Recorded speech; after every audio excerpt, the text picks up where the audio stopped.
정치권에서는 윤석열 대통령의 탄핵 소추안 통과 후 폭풍이 거셉니다. 먼저 국민의힘 한동훈 대표는 탄핵안 가결 이틀 만에 대표직에서 물러났습니다. 국민의힘은 비대위 체제로 전환되는데요. 네, 국회 연결해서 자세한 내용 들어보겠습니다. 윤솔 기자. 네, 국회입니다. 말씀하신 대로 국민의힘 한동훈 대표가 윤석열 대통령 탄핵안이 국회에서 가결된 지 이틀 만에 대표직에서 물러났습니다. 한 전 대표는 오늘 오전 기자회견을 열었는데요. 직접 들어보시겠습니다.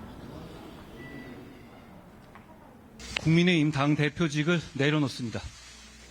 최고위원들의 사퇴로 최고위가 붕괴되어 더 이상 당 대표로서의 정상적인 임무 수행이 불가능해졌습니다. 이번 비상계엄 사태로 고통받으시는 모든 국민들께 진심으로 죄송합니다. 동시에 한 전 대표는 탄핵안에 찬성한 걸 여전히 후회하지 않는다고 강조했습니다. 한 전 대표는 회견을 마친 뒤 국회를 빠져나가는 길에 지지자들과 만나 저를 지키려고 하지 말라, 제가 여러분을 지키겠다며 포기하지 않겠다고 말하기도 했습니다.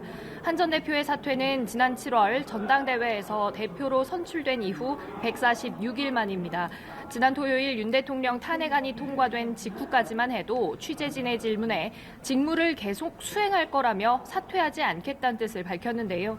친윤계 김민전, 김재원, 이뉴환 최고위원은 물론 친한계로 분류되는 장동혁, 진종호 최고위원까지 선출직 최고위원 전원이 사의를 표명하면서 한동훈 체제는 당헌 당규에 따라 해체 수순으로 접어든 상태였습니다.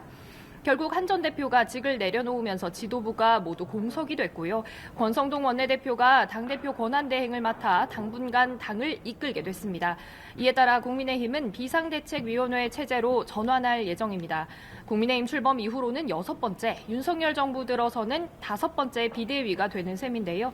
비대위원장 후보군으론 당내 중진 의원 등이 물망에 오르는 걸로 전해졌습니다.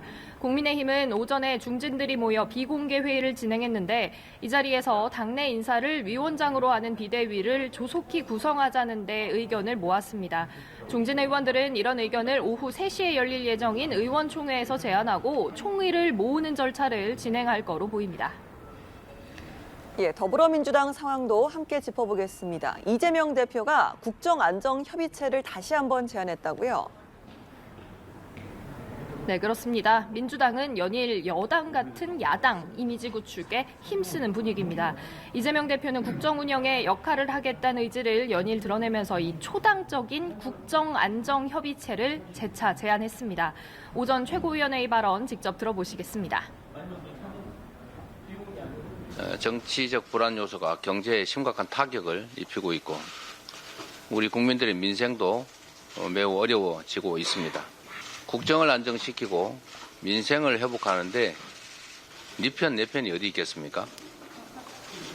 국정안정협의체는 지금 대통령 권한대행도 동의하는 꼭 필요한 일입니다.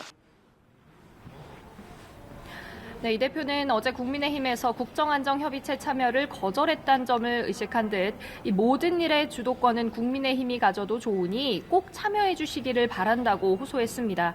이 같은 행보는 조기 대선을 겨냥해 이 대표 개인의 무게감을 높이는 동시에 당 차원에서 국정에 적극 협력하는 모습을 보여 국정 책임자로서의 역할이 가능하다는 점을 부각하려는 포석으로 풀이됩니다.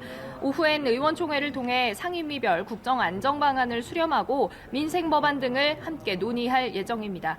민주당은 동시에 내란죄 규명을 위한 특검 수용 등 대여 압박 메시지도 내놓고 있습니다.